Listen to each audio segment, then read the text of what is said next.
بسم اللہ الرحمن الرحیم۔ صنم کدا۔ کیا انسان یہی خیال کرتا ہے کہ وہ صرف گوشت پوست کا بنا ہوا ہے اور اس کا اس دنیا میں آنے کا مقصد صرف اسی گوشت پوست کے بنے ہوئے وجود کی پرورش کرنا ہے اور آخر میں اسے منو مٹی تلے دفن ہو جانا ہے؟ یاد رکھیں، ایسا ہرگز نہیں ہے۔ یہ وجود تو اصل کا لباس ہے۔ اصل کیا ہے؟ اصل روح ہے۔ روح کیا ہے؟ روح نور الہی ہے جو وجود میں پھونکی گئی۔ سورہ الحجر آیت نمبر 29 میں ارشاد باری تعالیٰ ہے، پھر جب میں اس کی ظاہری تشکیل کو کامل طور پر درست حالت میں لا چکوں اور اس پیکرے بشری کے باطن میں اپنی نورانی روح پھونک دوں تو تم اس کے لیے سجدے میں گر پڑنا۔ کشف المحجوب میں حضرت داتا گنج بخش رحمۃ اللہ علیہ نے حضور نبی اکرم صلی اللہ علیہ وآلہ وسلم کا فرمان مبارک درج کیا ہے کہ اللہ تعالیٰ نے مخلوق کو تاریکی میں پیدا کیا، پھر اس نے ان پر اپنے نور کو القاء کیا۔ جسم تو روح کا لباس ہے جو اسے معرفت الہی کے سفر میں آگے بڑھنے میں مدد دیتا ہے اور روح کو احکام الہی کی تکمیل پر کاربند رکھتا ہے، اور یہی اس کا مقصد ہے۔ میرے مرشد کریم سلطان العاشقین حضرت سخی سلطان محمد نجیب الرحمن مدظ اللہ الاقدس کی تصنیف مبارکہ شمس الفقراء میں ایک حدیث قدسی درج ہے کہ میں ایک پوشیدہ خزانہ تھا، میں نے چاہا کہ پہچانا جاؤں، اس لیے میں نے مخلوق کو پیدا کیا۔ پس وجود انسانی کا اس دنیا میں آنے کا مقصد اللہ پاک کی معرفت اور قرب حاصل کرنا ہے، نہ کہ اس کا مقصد یہ ہے کہ یہ علائشوں، خواہشات نفس کی تکمیل اور احکام الہی سے انکار کی روش اختیار کر کے روح کو آلودہ کر لے۔ یہی علائشیں اور خواہشات نفس روح پر حجاب کی دھول جما دیتی ہیں، نتیجتاً انسانی وجود مکمل طور پر ایک صنم کدا بن جاتا ہے۔ اس کی خواہشات اس کی معبود بن جاتی ہیں جن کی وہ پرستش کرتا ہے۔ ایسے نافرمان لوگوں کے بارے میں سورہ جاسیہ آیت نمبر 23 میں ارشاد باری تعالیٰ ہے کہ آپ نے اس شخص کو دیکھا جس نے اپنی نفسانی خواہشات کو اپنا معبود بنا رکھا ہے اور اللہ نے اسے علم کے باوجود گمراہ ٹھہرا دیا ہے۔ صنم کدا کے معنی مندر، صنم خانہ، بت خانہ یا بت کدا کے ہیں۔ در حقیقت انسان نے ظاہر پرستی کو اپناتے ہوئے اپنے وجود کو ایسا صنم کدا بنا دیا ہے جو وحدانیت کے سفر پر گامزن ہونے کی بجائے دنیاوی آسائشوں اور نفس پرستی میں گر کر لا تعداد صنم اپنے وجود میں سجائے ان کی پرستش کرتا ہے۔ سورہ فرقان آیت نمبر 43 میں ارشاد باری تعالیٰ ہے، کیا آپ صلی اللہ علیہ وآلہ وسلم نے اس شخص کو دیکھا جس نے اپنی خواہشات نفس کو اپنا معبود بنا لیا؟ عام طور پر یہ نظریہ پختہ ہے کہ پتھر، مٹی کے بنے ہوئے بتوں یا مورتیوں کی پوجا کرنے والے کو صنم پرست کہتے ہیں۔ حقیقت میں اللہ کے سوا کسی سے امید لگانا، اللہ، رسول کریم صلی اللہ علیہ وآلہ وسلم اور مرشد کے سوا کسی اور پر بھروسہ کرنا اور اسے اپنی کامیابی اور ناکامی کا ضامن سمجھنا، اپنے قلب میں دنیا رکھنا ہی صنم یا بت ہیں جو کہ انسانی وجود کے صنم کدا میں سجے ہوئے ہیں۔ سورہ عنکبوت آیت نمبر 41 میں اللہ تعالیٰ نے فرمایا، جو اللہ کے سوا دوسروں کو کارساز بناتے ہیں ان کی مثال مکڑی کی طرح ہے جو جالے کا گھر یعنی کمزور ترین بناتی ہے۔ ان کے علاوہ بھی انسان کے متعدد صنم ہیں جو اس نے اپنے صنم کدا میں سجائے ہوئے ہیں اور ان کی پرستش کرتا ہے، جیسے کہ عزت و شان و شوکت کے حصول کا صنم، اعلیٰ حسب نسب کا صنم، والدین، اولاد، بیوی اور عزیز رشتہ دار کی شدید محبت کا صنم، ذات، قبیلہ اور قوم پرستی کی محبت کا صنم وغیرہ۔ ان سب میں سب سے زیادہ اہم اور خطرناک صنم انسان کا اپنی ذات کی پرستش کرنا ہے، جو کہ نفس پرستی یا خود پسندی کہلاتا ہے۔ نفس پرستی تکبر، کینہ، بغض، حسد، لالچ، نفرت، جاہ و حشمت اور ظاہر پرستی کا مرکب ہوتی ہے۔ سورہ نجم آیت نمبر 32 میں ارشاد ربانی ہے، تو تم اپنی جانوں کو ستھرا نہ بتاؤ، وہ خوب جانتا ہے جو پرہیزگار ہیں۔ حضرت سیدنا زید بن اسلم رحمۃ اللہ علیہ فرماتے ہیں کہ اپنے آپ کو نیکوکار قرار نہ دو، یعنی یہ نہ کہو کہ میں نیک ہوں، کیونکہ یہ تو عجب یعنی خود پسندی ہے۔ یاد رکھیں، نفس ہی تمام خواہشات یعنی خیر و شر کی اماجگاہ ہے۔ جو نفس خیر یعنی قرب اور دیدار الہی کی طرف بڑھتا ہے وہی کامیاب ہے، اور جو شر کی جانب سفر کرتا ہے تو دنیا اور شیطان ایسے نفس کے رفیق بن جاتے ہیں، بے شک یہ بدترین رفیق ہیں۔ ایسے صنم کدہ نفس کے متعلق سورہ حج آیت نمبر 30 میں حکم الہی ہے، سو تم بتوں کی پلیدی سے بچا کرو اور جھوٹ بات سے پرہیز کیا کرو۔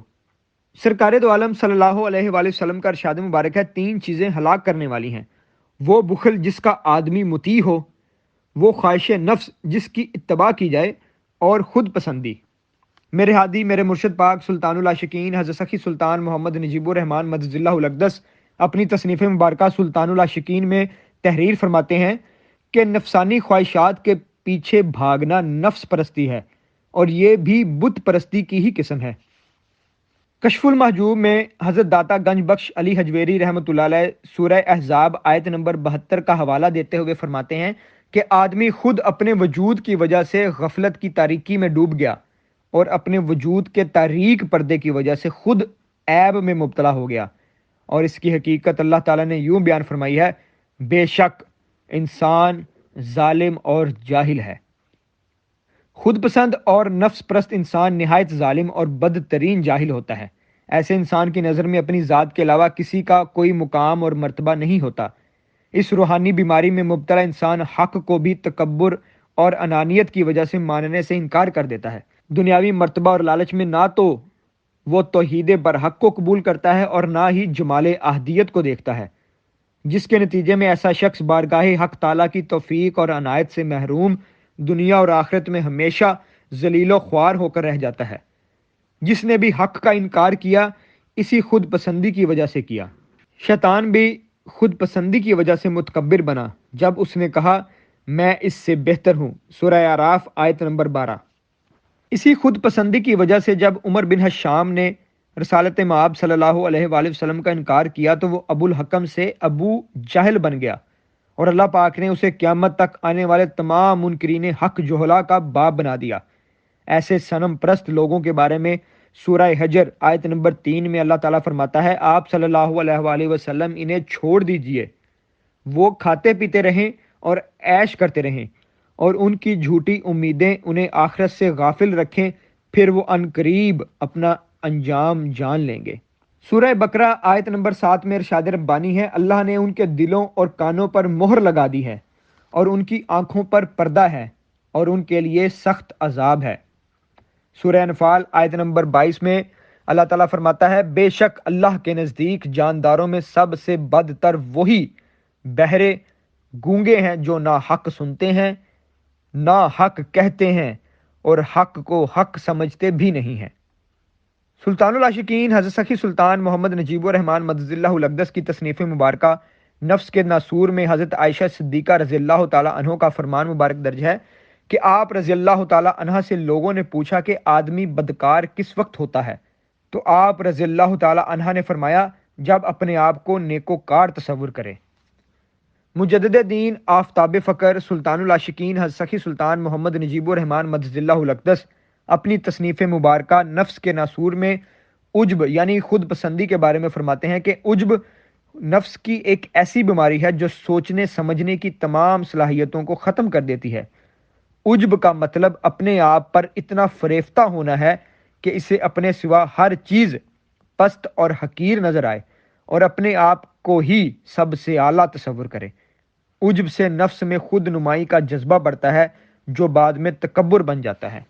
خود پرستی ایک ایسا بدترین ناسور ہے جو انسان کو متکبر بنا کر درجہ اشرف المخلوقات سے درجہ شیطان پر مقرر کر دیتا ہے۔ سورہ انفال آیت نمبر 146 میں اللہ تعالیٰ فرماتا ہے، میں اپنی آیتوں سے انہیں پھیر دوں گا جو زمین میں ناحق تکبر کرتے ہیں۔ خود پرستی میں باطن اس حد تک سرکش ہو جاتا ہے کہ وہ اللہ پاک کی ذات مقدس جو کہ عزت و عظمت اور کبریائی کے لائق ہے سے بھی تکبر شروع کر دیتا ہے۔ اپنی تصنیف مبارکہ احیاء العلوم میں حضرت امام غزالی رحمۃ اللہ علیہ تحریر فرماتے ہیں، اللہ پر تکبر کرنا تکبر کی بدترین قسم ہے، اور اس کی تحریک خود پسندی، جہالت اور سرکشی سے ہوئی، جیسا کہ نمرود نے کیا۔ اس نے اپنے دل میں یہ عزم کر رکھا تھا کہ میں آسمان کے پروردگار سے لڑوں گا۔ بہت سے جاہلوں سے اس طرح کی سرکشی کے واقعات منقول ہیں۔ بلکہ ربوبیت کے تمام دعوے داروں کی سرکشی کا یہی عالم ہے۔ جیسے فرعون، اس نے بھی خود پسندی میں تکبر کی وجہ سے یہ دعویٰ کیا تھا کہ میں تمہارا پروردگار ہوں۔ اللہ تعالیٰ نے حضرت موسیٰ علیہ السلام پر وحی نازل فرمائی، میں صرف اس شخص کی نماز قبول کرتا ہوں جو میری عظمت کے آگے سر نگوں رہتا ہے اور میرے بندوں پر بڑائی اختیار نہیں کرتا، اپنے دل میں میرا خوف رکھتا ہے اور اپنا دن میری یاد میں گزارتا ہے اور میری خاطر نفسانی خواہشات سے اجتناب کرتا ہے۔ احیاء العلوم جلد سوم۔ یاد رکھیں تکبر کی متعدد علامات ہیں، مثلا اپنے علم پر تکبر کرنا، اپنے حسن و جمال پر تکبر کرنا، اپنے حسب و نسب پر تکبر کرنا اور عصبیت پرستی اختیار کرتے ہوئے حق بات سے انکار کرنا وغیرہ۔ زیادہ سے زیادہ مال و دولت، عزت اور شان و شوکت کے حصول کی طلب اور اعلیٰ حسب و نسب کہلوانے کی طلب بھی انسانی صنم قدا میں جاگزیں رہتی ہے۔ سورہ منافقون آیت نمبر 9 میں ارشاد باری تعالیٰ ہے، اے ایمان والو، تمہارے مال اور تمہاری اولاد کہیں تمہیں اللہ کی یاد سے غافل نہ کر دیں، اور جو شخص ایسا کرے گا تو وہی لوگ نقصان اٹھانے والے ہیں۔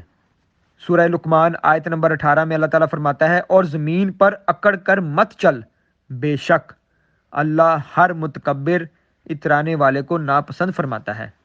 مکاشفۃ القلوب میں فرمان نبوی صلی اللہ علیہ وآلہ وسلم درج ہے کہ جیسے پانی سبزہ اگاتا ہے، اسی طرح مال اور عزت کی محبت انسان کے دل میں نفاق پیدا کرتی ہے۔ حضور نبی کریم صلی اللہ علیہ وآلہ وسلم کا مکاشفۃ القلوب میں فرمان مبارک درج ہے، دو خطرناک بھیڑیے بکروں کے احاطہ میں گھس کر اتنا نقصان نہیں کرتے جتنا کسی مسلمان کے دین میں مال، عزت اور وجاہت کی تمنا نقصان کرتی ہے۔ سامعین، جس قلب کا معبود مال و دولت، عزت اور شان و شوکت بن جائے، اس کے ہر عمل کی ادائیگی کا مقصد اپنے مال کی نمود و نمائش کرنا، عزت و شان و شوکت کمانا ہی ہوتا ہے۔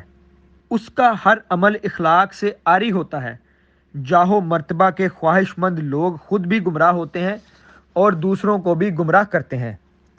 خود نمائی کا طلبگار جہاں بھی ہو وہیں فتنے کا باعث بنتا ہے۔ مال و دولت اور جاہ و حشمت کا مطلوب ذلیل و خوار اور حق سے اندھا رہتا ہے۔ کیمیائے سعادت میں حضرت خواجہ حسن بصری رضی اللہ تعالی عنہ کا فرمان مبارک درج ہے کہ اللہ کی قسم، جو مال و زر کو عزیز رکھے گا اسے اللہ عز و جل ذلیل و خوار کرے گا۔ مکاشفۃ القلوب میں حضرت امام غزالی رحمۃ اللہ علیہ فرماتے ہیں، جو شخص اس فانی مال و جاہ پر رشک کرتا ہے وہ خود برباد ہوا اور ہر چیز کو برباد کر رہا ہے۔ اس کے دنیاوی مال و جاہ کی حیثیت خدا کے ہاں مچھر کے پر کے برابر رہی۔ سامعین، مال و دولت کی محبت اور جاہ و حشمت کی طلب کا صنم بھی شیطانی دروازہ ہوتا ہے۔ جب انسانی قلب دنیاوی آسائشوں کی طرف متوجہ ہوتا ہے تو شیطان اپنی پوری قوت پر اس پر وسوسوں کی بھرمار کر دیتا ہے، یعنی مال و دولت کی محبت اور جاہ و حشمت کو خوب زیبا کر دے کے دکھاتا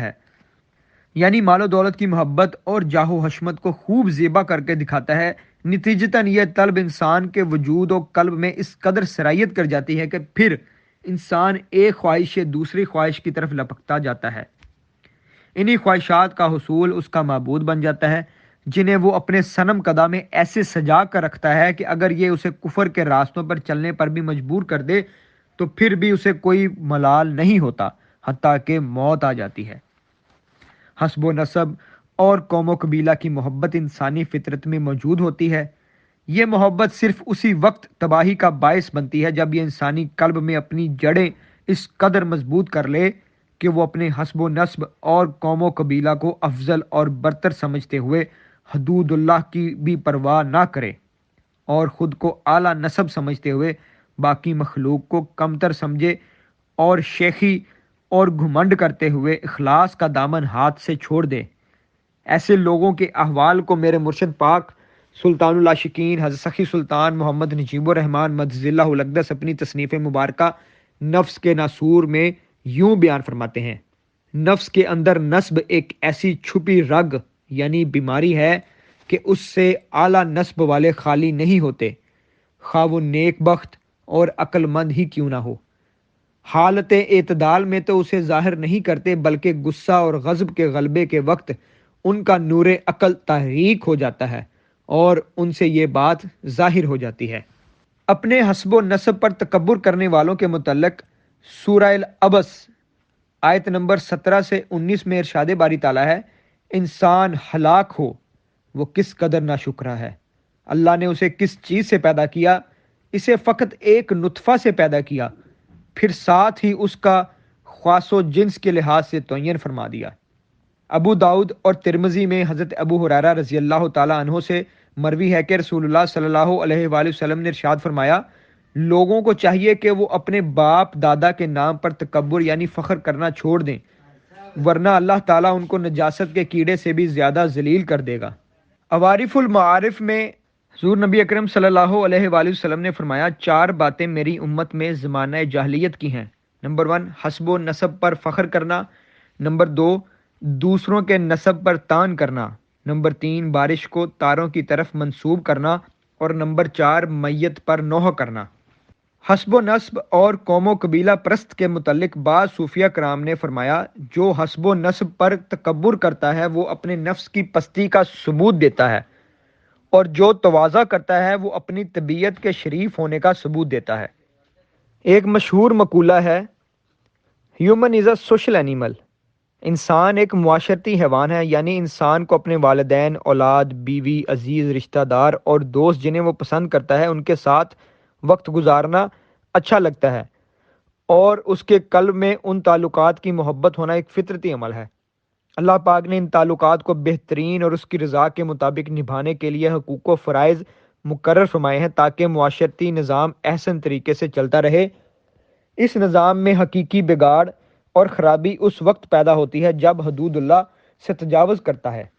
یاد رکھیں، اگر ہر عمل کی ادائیگی کا مقصد قرب و دیدار الہی ہوگا تو ہی وہ عمل مقبول بارگاہ حق ہوگا، اور اگر ہر عمل کی ادائیگی کا مقصد دنیا کمانا اور اپنی ذاتی غرض ہوگا تو یہ بھی نفس پرستی کا صنم یعنی بت ہوگا جو ذلت و رسوائی کا موجب بنے گا۔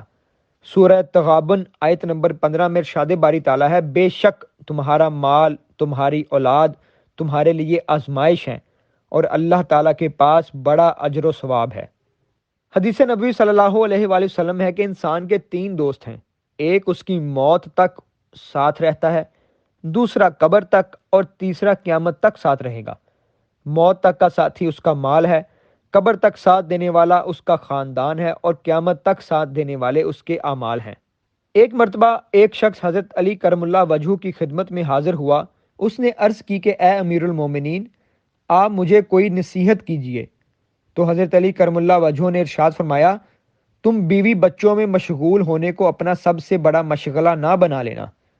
اس کی وجہ یہ ہے کہ اگر تمہارے بیوی بچے اللہ تعالیٰ کے دوست ہوں گے تو اللہ تعالیٰ اپنے دوستوں کو کبھی ضائع نہیں کرتا، اور اگر وہ اللہ تعالیٰ کے دشمن ہوں گے تو تمہارا اللہ تعالیٰ کے دشمنوں سے کیا واسطہ، اور تمہارا ان کے بارے میں افسوس کا شکار ہونا یا ان میں مشغول ہونا کسی بھی طرح درست نہیں ہوگا۔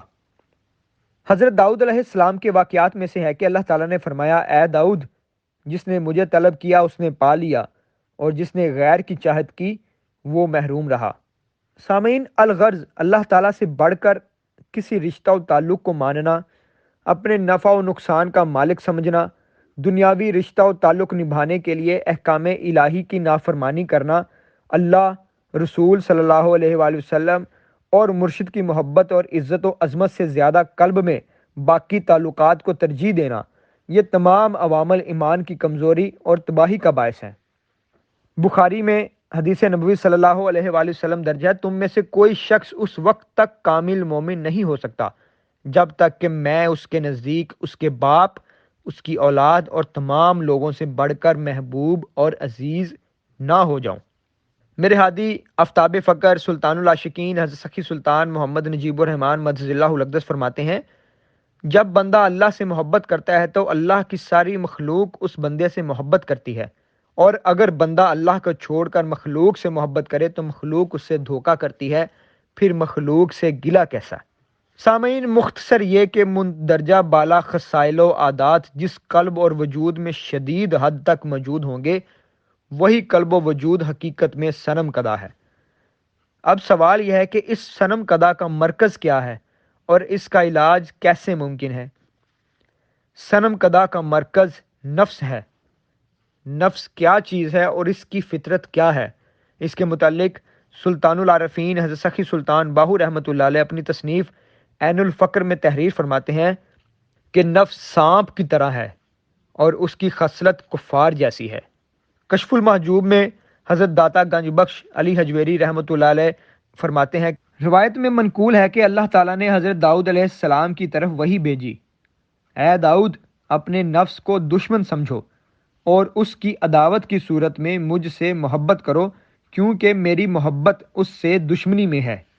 شیخ ذوالنون مصری رحمۃ اللہ علیہ فرماتے ہیں، سب سے شدید ترین حجاب نفس اور اس کی تدبیر کی طرف متوجہ ہونا ہے۔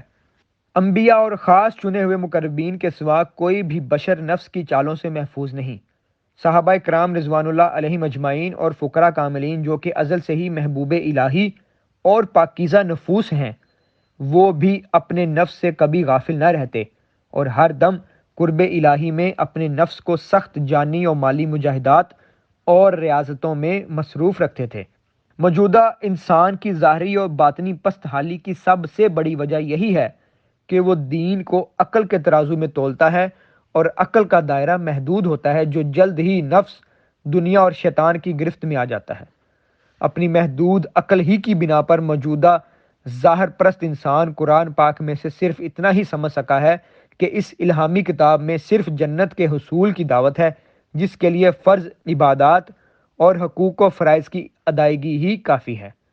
انبیاء کرام علیہ السلام کے واقعات کو پچھلے لوگوں کے قصے سمجھ کر غور و فکر کی کوشش ہی نہیں کرتا اور ہٹ دھرمی کی بنا پر عقل کو پسے پشت ڈالتے ہوئے اپنے نفس کی پیروی کرتا ہے۔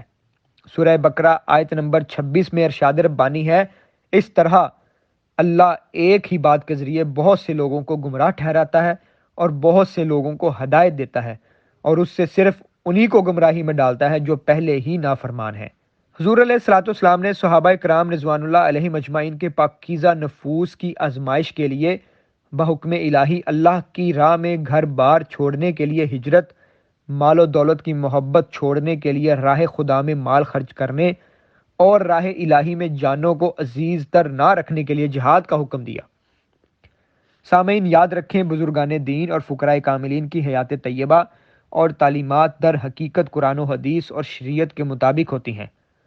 بعد از ختم نبوت صلی اللہ علیہ وآلہ وسلم صنم کدا کے حصار سے نکلنے کے لیے ان بزرگان دین فقراء کاملین کی صحبت اور اطاعت ہر امتی پر لازم ہے۔ سورہ النساء آیت نمبر 59 میں ارشاد باری تعالیٰ ہے، اے ایمان والو، پیروی کرو اللہ کی اور پیروی کرو اللہ کے رسول کی اور اس کی جو تم میں اولی الامر یعنی اہل حق ہو۔ مسلم شریف میں حدیث نبوی 4793 ہے کہ جو شخص اس حالت میں مرا کہ اس کی گردن میں امام وقت یعنی مرشد کامل اکمل جامع نور الہدا کی بیعت نہیں، وہ جہالت کی موت مرا۔ سامعین، المختصر یہ کہ کوئی انسان بھی سوائے منتخب شدہ بندوں کے صنم کدا کے حصار سے محفوظ نہیں، اور یہی انسان کی آزمائش ہے، جیسا کہ سورہ بقرہ آیت نمبر 155 میں ارشاد باری تعالیٰ ہے، ہم بالضرور تمہیں آزمائیں گے، کچھ خوف اور بھوک سے اور کچھ مالوں اور جانوں اور پھلوں کے نقصان سے، اور اے حبیب صلی اللہ علیہ وآلہ وسلم آپ صبر کرنے والوں کو خوشخبری سنا دیں۔ صنم کدا کے حصار کی غلامی سے نجات کے لیے مرشد کامل اکمل، جو کہ قرآن کی تفسیر سے آشنا، حدیث کا عملی سرچشمہ، صاحب منبع نور جمال آئینہ رحمان ہوتا ہے، کی اطاعت از حد ضروری ہے، کیونکہ صرف مرشد کامل اکمل ہی معرفت الہی کے راستوں کا ناخدا ہوتا ہے۔ سلطان باہو رحمۃ اللہ علیہ فرماتے ہیں، باج فقیر کسے نہ ماریا باہو، اے ظالم چور اندر داہو، یعنی یاد رکھ، نفس جسم کے اندر چھپا ہوا ایک ایسا چور ہے جس کو مرشد کامل اکمل کی نگاہ ہی مار سکتی ہے۔